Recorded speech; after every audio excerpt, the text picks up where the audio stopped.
সবাইকে আসসালামু আলাইকুম।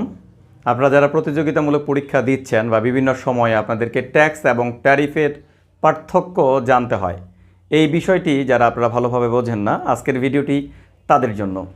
আমি আছি আপনাদের সাথেই মোহাম্মদ আল আমিন, লেখক উৎকর্ষ জিকে। আজকের ভিডিওর মাধ্যমে আমরা জানব ট্যাক্স কি, ট্যারিফ কি, কোন কোন ক্ষেত্রে ট্যাক্স দিতে হয় এবং কোন কোন ক্ষেত্রে ট্যারিফ দিতে হয়, তা পুরো বিষয়টি আজকের ভিডিওর মাধ্যমে জানব। তাই ভিডিওটি না টেনে ভালোভাবে প্রথম থেকে শেষ পর্যন্ত দেখুন। তাহলে আলোচনা শুরু করা যাক। ট্যাক্স এটি মূলত ল্যাটিন শব্দ টেক্সার থেকে এসেছে, যার অর্থ হলো মূল্য প্রদান করা। আর ট্যাক্স প্রাচীনকালে প্রায় 3000 থেকে 2800 খ্রিস্টপূর্বাব্দে মিশরে প্রথম এই করের প্রবর্তন করা হয়েছিল। কর আমরা মূলত দুই ধরনের দেখি, একটি হচ্ছে প্রত্যক্ষ কর, আরেকটি হলো পরোক্ষ কর। প্রত্যক্ষ কর যেমন ধরে রয়েছে আয় কর, দান কর, তারপর হচ্ছে উপহার কর, উত্তরাধিকারী কর, এগুলো হচ্ছে প্রত্যক্ষ কর। আর পরোক্ষ কর যেমন আমরা যেটা সরকারকে সরাসরি প্রদান করি না, যেমন হচ্ছে যে ভ্যাট, আবগারি শুল্ক, তারপর হচ্ছে বিমান টিকিট শুল্ক, বিভিন্ন সেবা নিয়ে যেই শুল্কগুলো দেওয়া হয় সেটা হচ্ছে পরোক্ষ কর। ভ্যাট, যার পূর্ণরূপ হলো ভ্যালু অ্যাডেড ট্যাক্স, বাংলা অর্থ হচ্ছে মূল্য সংযোজন কর। বাংলাদেশের রাজস্ব আদায়ের সর্বোচ্চ উৎস হচ্ছে ভ্যাট। তো আমাদের করের ব্যাপারে সংবিধানের 152 একে বলা হয়েছে, কর সম্পর্কিত বিস্তারিত বলা হয়েছে। তাছাড়া সংবিধানের 83 নম্বর অনুচ্ছেদেও কর সম্পর্কিত বলা হয়েছে যে কর কমানো বা বাড়ানো এটা সংসদের কোনো আইন দ্বারা প্রবর্তিত হবে না, বা করের ব্যাপারে কোনো ধরনের প্রস্তাব সংসদে তোলা যাবে না রাষ্ট্রপতির অনুমোদন ব্যতীত। তো এই জানলাম আমরা কর বা ট্যাক্স।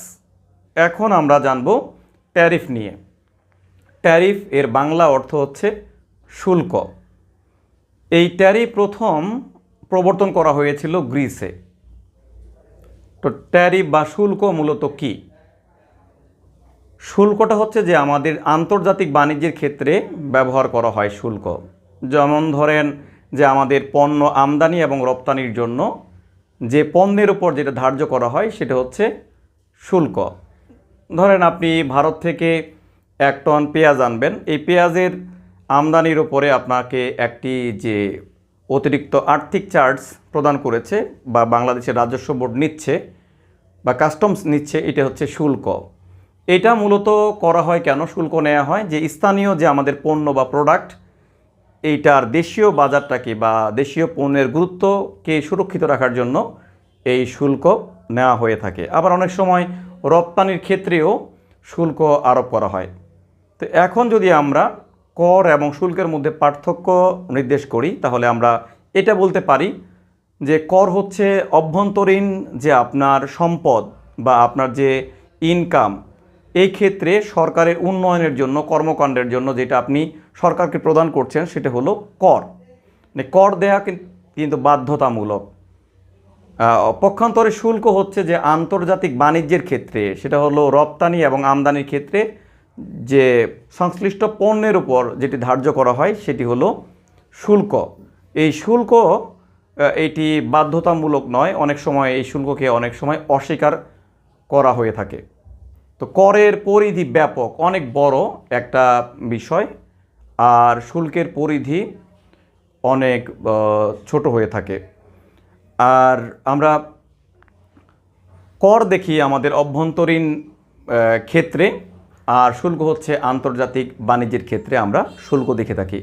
তাহলে বন্ধুরা, আজকের ভিডিওর মাধ্যমে আমরা খুব সহজভাবে কর এবং শুল্কের মধ্যে পার্থক্য জেনে নিলাম।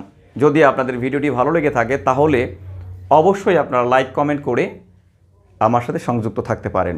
সবাইকে অনেক অনেক ধন্যবাদ।